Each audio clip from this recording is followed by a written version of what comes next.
actually he's going to love that. He's going to absolutely love it. I won't be able to get him off it. It's amazing. 3.pi, 3.14 kilos. That's what it is. Have you read the blurb about it? No. That's what they've designed it for. Oh, you just got it? Yeah, I got it. Try. I want to see what, because I think I'll sink with it, because I don't think it's going to be. It's really meant top to bottom. You know, I'm going to take it when I go skiing. Yeah, I think it's thermal quite well. Yeah. Well, I think you go for it, mate. We'll. I might get the gin out, and you can fly that. Yeah, I'll have a go in a minute. Yeah.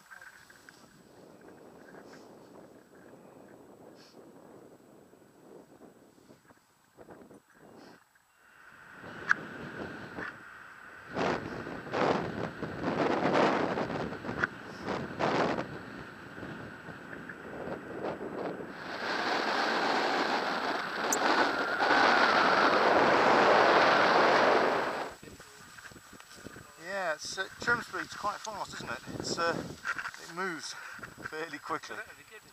I don't think you need. You can fit a speed bar, but I don't think you need it. Hi, this is Rob Chisholm, and this is my little review on the Advanced Pi 23 I'm flying. That's the glider in the picture in the right-hand turn. It's I think yellow and white. The Pi 23 ENC weighs 2.85 kilos, and I'm also flying with the Advanced Easiness harness, which is 1.3.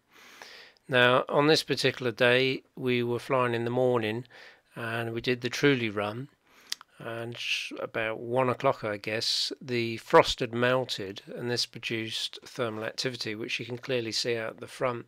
This is Simon flying on his Gin Evo Sprint in his pod harness, and the cloud formation you can see out the front, that's a clear indication of convection. This has purely happened because the side of the hill everywhere in shadow in the morning must have been about -4, I would say, and when the sun came out it started to cause the convection, which you can see the pilot out the front there climbing.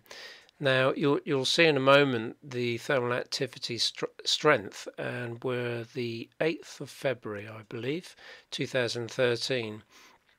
So the pilot there is going down. It seems very fast, but in fact Simon's going up, and probably the pilot is going down. Now Simon's doing very well here. He's well out the front, and the other glider's a high performance wing. And so you can see how the day progresses. If you look down at the shadow there, that's areas of white, that's the frost. So this is probably about 3 o'clock now. So thermal activity took us this day up to about 2,000 feet above takeoff. And here we are, the pilot in front there. I've told Simon to come and join me in a thermal. So the Pi 23 actually thermals quite well, or I found it to thermal quite well. The harness does restrict a little bit, so you do actually have to put a little bit more weight shift in and a bit more brake input, but it will come around and fly quite nicely. So Simon's joined correctly here in the thermal, which is good. This is part of his teaching on this day. He's joined at opposite end. So when you enter a thermal, it's very important to do these things correctly. This is Dean Bird coming in here. He's also coming in to join. So Simon gives him a little bit of room, pushes out, but unfortunately he goes a little bit too far behind the ridge. Now if you look down below, you can just see that shadow. That's in the northwest side. And then you can see the other side is in sun. So that's where your convection is. It's just the melting of that area, so there's a temperature change. Now Simon's a little too far back now, so he's more compressed, so I've asked him to apply about half bar and push out and follow me out the front where there's more thermals waiting. So what we did in the course of the day will come up in a moment as a flight track record from Simon, which will show where he flew.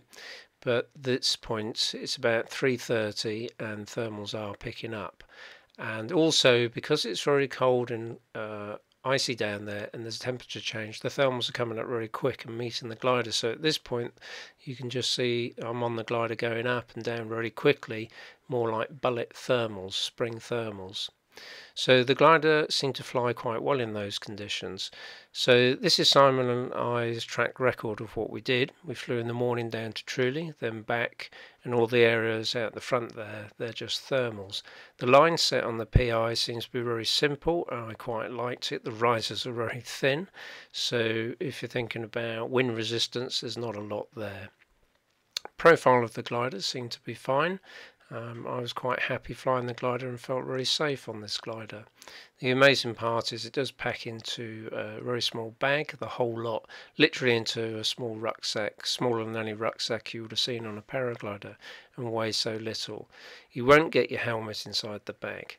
Thermic conditions on this particular day, you can see a long way from the ridge, the glider flew fine, and I thought it was overall an amazing glider to fly. Hope to talk to you soon.